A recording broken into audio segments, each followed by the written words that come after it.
सिंह सतनाम जी।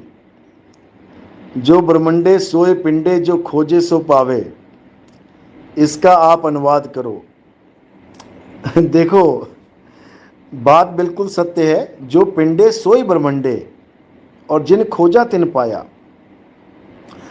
यानी पूरे ब्रह्मांड जो आपको दिखाई दे रहा है, सूरज चांद सितारे धरती आकाश पाताल, जो कुछ भी तुम्हें ब्रह्मांड में दिखाई दे रहा है, वो सब तुम्हारे पिंड में भी विराजमान है। सब कुछ मिलेगा तुम्हें, लेकिन उसकी जुगती है। जुगती से ही पाइए, बिना जुगती के नहीं मिलेगा। और वो जुगती गुरु समझाता है कि वो कैसे मिलेगा। तब तुम्हें कहीं बाहर जाने की ज़रूरत नहीं पड़ती। तुम अपने घट में ही पूरे ब्रह्मांड को, यानी पूरे ब्रह्मांड की सैर कर सकते हो आप। सूर्य मंडल, तारा मंडल, चंद्र मंडल, ये सब तुम्हारी काया के अंदर हैं। लेकिन ये सत्य नहीं है, ये सब माया है। नहीं प्राण में, नहीं पिंड में, ना ब्रह्मंड आकाश में, और मोह को कहाँ ढूंढे रे बंदे, मैं तो तेरे पास में, मैं तेरे पास में हूं। जो सपना आत्मा ढूंढ रही है कि आत्मा कहाँ मिलेगी, वो तेरे पास में है। लेकिन बिना गुरु के नहीं मिलेगी। जब तक भेदी गुरु नहीं मिल गया, तब तक वो पास में पड़ी वस्तु भी तुम्हारे किसी काम की नहीं, मिलेगी नहीं, कल्याण नहीं होगा। सपना शर्मा, गुरु जी हम अज्ञानी हैं, मंदिर जा सकते हैं, किंतु आत्मा को खोज बहुत मुश्किल है। मंदिर तक जाना बहुत मुश्किल है, आत्मा का ज्ञान प्राप्त करना आसान है। खोजी होए तुरंत मिल जाऊं, एक पल की तलाश में, और कहें कबीर सुनो भाई साधो, मैं तो हूं विश्वास में। जब ज्ञान प्राप्त किया जाता है तो वो एक पल में समझ में आ जाती है कहानी सारी, कि मेरी आत्मा कहाँ है, कैसे प्राप्त होगी। लेकिन उसकी जो साधना है उसमें समय लगता है। सहज पखे तो मीठा हुई, जो धीरे धीरे धीरे सिमरन करके जो आनंद आएगा, जो मिठास आएगी, जो खिंचाव होगा, जो तान तनेगा, वो सब अनुभव आप अपना इकट्ठा करते जाओगे। और जो परम अनुभव होगा, शब्द गुरु का अनुभव होगा, वो आपको निहाल कर देगा। फिर आपको कुछ करने की जरूरत नहीं है। आप जो मंदिर जा रहे हो, हम उसको मना नहीं कर रहे कि मंदिर मत जाओ, जाओ मंदिर, कोई बात नहीं। लेकिन इतना समझ लो कि जो तुम्हें मंदिर तक लेके जा रहा है, तुम्हारे शरीर को जो मंदिर तक लेके जा रहा है, वो आत्मा ही है। अगर कहीं रास्ते में आत्मा ने शरीर छोड़ दिया ना, तो भोले शंकर इंतजार करते रह जाएंगे मंदिर में, और तुम कभी नहीं जा पाओगी। फिर तुम्हें सीधे घर ले जाके शमशान घाट पहुंचा दिया जाएगा। मंदिर का भगवान इंतजार करता करता, कहो मंदिर से ही निकाल के उसको किसी नदी के किनारे रख दिया जाएगा जब तक, क्योंकि मूर्ति टूट जाती है या खंडित हो जाती है, तो उस मूर्ति को यानी भगवान को उठा के किसी नदी के किनारे रख दिया जाता है। तो वो नदी के किनारे पहुंच जाएगा, लेकिन तुम मंदिर नहीं पहुंच पाओगी। क्योंकि तुमने, तुम्हारे शरीर को जो आत्मा चला रही है, वो शरीर को छोड़ देगी। तो तुम्हारी एक कदम की भी सैर नहीं हो पाएगी, वहीं के वहीं स्टॉप।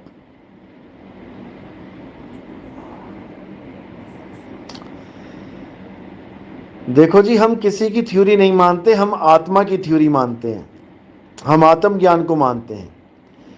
जितने भी साइंटिस्ट हैं, जो भी साइंस का खेल है, वो सब क्या है समझ लो। लोग कहते हैं साइंस बहुत बड़ी है, साइंस बहुत बड़ी है। ठीक है, मान लिया साइंस बड़ी है, लेकिन साइंस प्रकृति से बड़ी नहीं है। प्रकृति के पैरों की धूल भी नहीं है साइंस। प्रकृति समझ रहे हो ना? प्रकृति वो है जिसने खंड ब्रह्मांडों की रचना करी है। ये सूरज, चांद, सितारे, धरती, आकाश, पाताल, गैलेक्सी, ये क्लोरोफिल, ये इलेक्ट्रॉन, प्रोटॉन, न्यूट्रॉन, ये सब ये प्रकृति की देन है। साइंस तो बेचारा ये खोजता थक जा रहा है कि ये सब बन कैसे गया। ये साइंस तो बेचारी यही खोजती रह जाती है, ये हो कैसे गया, इसका कारण क्या है। साइंस बेचारी, अगर साइंस किसी आदमी का नाम हो तो बेचारे का जन्म बीत जाता है ये पता करते हैं कि एक फल पेड़ से नीचे क्यों गिरा, ऊपर क्यों नहीं चला गया।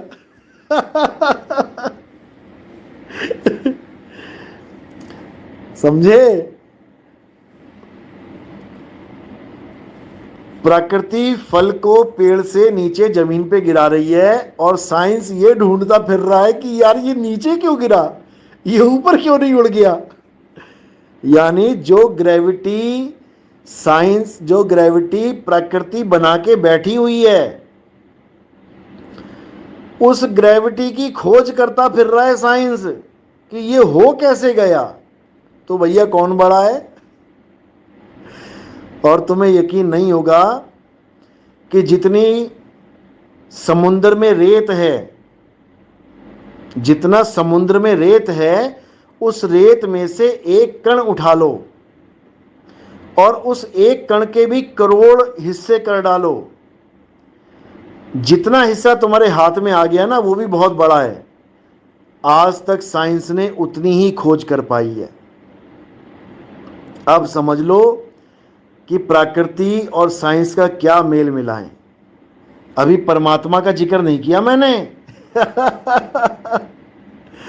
अभी तो केवल प्रकृति की बात बोली है मैंने। प्रकृति जो उसकी छोटी सी माया है, केवल प्रकृति की बात बता रहा हूं मैं अभी। जिस प्रकृति को तुमने बकरी बना दिया है, खिलवाड़ कर रहे हो प्रकृति से, और तुम्हें बकरा बनाएगी अच्छी तरह, वो हलाल करेगी, आने दो समय। समझ लो। तो प्रकृति को समझो। प्रकृति बहुत प्यार भी देती है। देखो प्यासों को बारिश तक देती है, ज़्यादा गर्मी हो जाए तो बारिश लाती है, गर्मियों में पानी ठंडा निकालती है जमीन में से, सर्दियों में पानी गर्म निकालती है जमीन में से। प्रकृति प्रेम भी बहुत करती है, और जब प्रकृति कसाई बन जाती है तो बेटा सफाई भी बहुत अच्छे से करती है। समझ लो, प्रकृति सफाई भी अच्छे से करती है, फिर पूरे पूरे कुलों का नाश कर देती है। फिर त्राहिमाम हो जाती है, फिर तुम्हारी एक बात नहीं सुनती है। इसलिए प्रकृति को अष्टांगी देवी समझ के पूजो। पूजो मतलब पूजा मत करने लग जाना, उसका आदर करो। प्रकृति को शुद्ध रखो, वातावरण को शुद्ध रखो।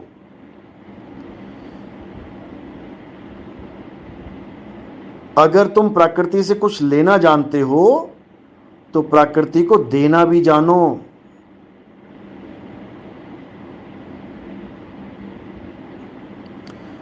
और सबसे जरूरी जो है हम दे सकते हैं जो,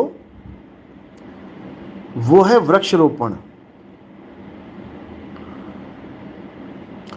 अभी आपको नहीं समझ में आ रहा है, अभी हम ये मुहिम चलाने वाले हैं कुछ दिनों में, जब हर इतवार को, हर संडे को हमारी टीम, ये टीम वर्क होता है। देखो, जो शहरों में लोग हैं वो गमलों में छोटे छोटे पेड़ लगाएंगे, और जो गांव में हैं वो कम से कम 2, 3, 4 घंटा वृक्षारोपण करेंगे।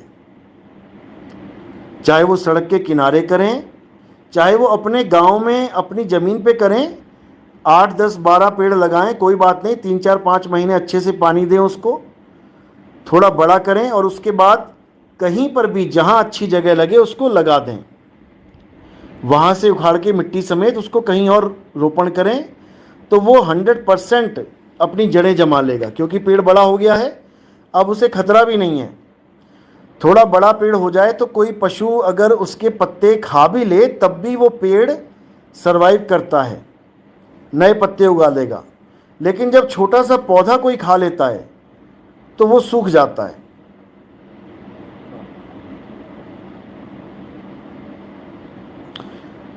तो इसलिए ये प्रण कर लो कि मरने से पहले पहले सेंचुरी लगा के जाना है हमने यहां से। बस इतना समझ लो, जो 100 पेड़ लगा गया अपने जीवन में, तो समझो कि प्रकृति उस पर दयाल हो जाएगी। ये मैं गारंटी के साथ बता रहा हूं आपको। और हमारा तो इतना बुरा हाल है, चलो इस मामले में मुस्लिम, ईसाई, यहूदी हमसे काफ़ी अच्छे हैं, जो किसी के मरने पे, मारे जाने पर एक भी पेड़ का नाश नहीं करते, काटते नहीं हैं पेड़, वो जलाते नहीं हैं। इस मामले में वो हमसे लाख गुना अच्छे हैं। हम लोग का तो ये हाल है कि अपने पूरे जीवन में एक पेड़ नहीं लगाया होता है और मरने के बाद 2 पेड़ और कटवा के चले जाते हैं। ये हाल है हमारा। 100 करोड़ हिंदू हैं तो मान के चलो 200 करोड़ पेड़ तो कटने ही कटने हैं भविष्य में, विद इन 60-70 ईयर्स। क्योंकि 70-80 साल के अंदर अंदर सबने मर जाना है। जितने आप तुम्हें दिखाई दे रहे हैं ना आज, जितने भी लोग तुम्हें शहरों में, गांव में अब जो दिखाई दे रहे हैं, 70 साल के अंदर अंदर ये सब लोग मर जाएंगे, 70-80 साल के अंदर। और 200 करोड़ पेड़ हिंदू धर्म वाले कटवा के जाएंगे मरने के बाद। और लगाए कितने हैं इसका तुम सोच भी नहीं सकते।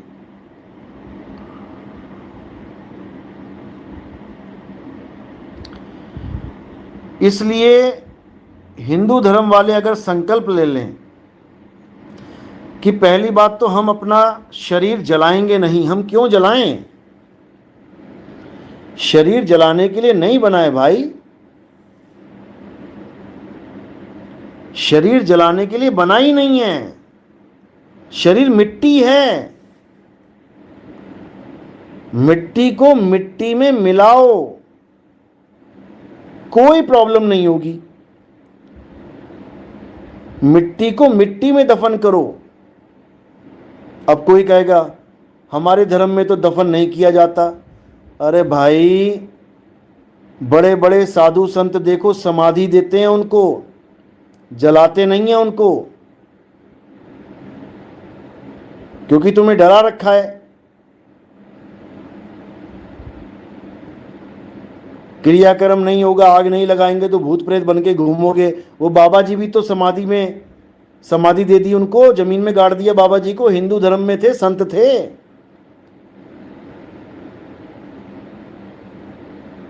अब कोई कहेगा वो तो संत थे इसलिए मिट्टी में गाड़ दिया, हम तो ग्रस्त हैं, हमें तो जलाना ही पड़ेगा, हम तो आम आदमी हैं। तो मेरे भाई, जो बच्चे जिनकी शादी नहीं होती है, मर जाते हैं, छोटे बच्चे, उनको भी नहीं जलाया जाता, वो भी मिट्टी मिट्टी में ही दफनाई जाती है। क्योंकि मिट्टी बनी ही मिट्टी के लिए। ये पता नहीं किसने जलाने वाला काम शुरू कर दिया। जलाने का तो कोई रोल ही नहीं है। जलाने से देखो कितना नुकसान होता है। नंबर 1 पे लकड़ी खत्म हो रही है, तुम लगा रहे नहीं हो, फूंक के चले जाओगे। नंबर 2 पे पर्यावरण दूषित होता है। इतना धुआं निकाल दिया तुमने, उसके बाद तुमने अग्नि उत्पन्न कर दी, वायुमंडल गर्म हो रहा है उससे भी। उसके बाद जो खनिज बनने थे, जो फॉसिल्स तैयार होने थे धरती के अंदर, इस लाश से, वो भी कुछ नहीं बनेगा। उसके बाद तुम ये राख जाके गंगा नदी में फेंकोगे तो गंगा का भी पॉल्यूशन लेवल बढ़ेगा।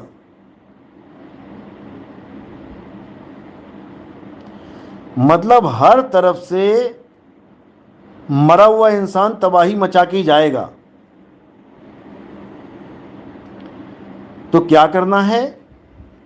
पहले तो ये प्रण ले लो कि हमने अपने शरीर को जलने नहीं देना है।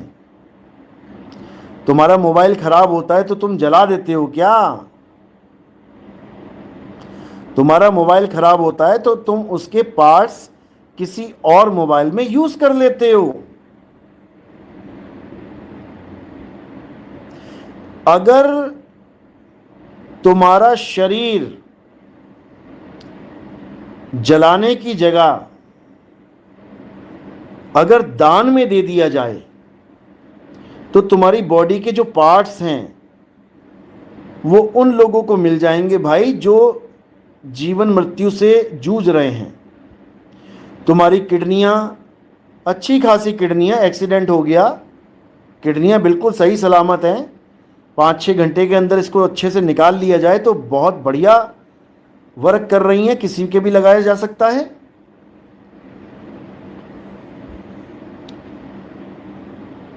तो तुम्हारी किडनियों से मात्र अगर 1 महीने तक जितने लोग मर रहे हैं, केवल इन्हीं 1 महीने में इन लोगों की किडनियां अगर उन लोगों के लगा दी जाएं जो बेचारे जूझ रहे हैं किडनी फेलियर से या किडनी सिकुड़ गई है, तो पूरे देश के जितने भी किडनी के मामले हैं ये सब ओके हो जाएंगे।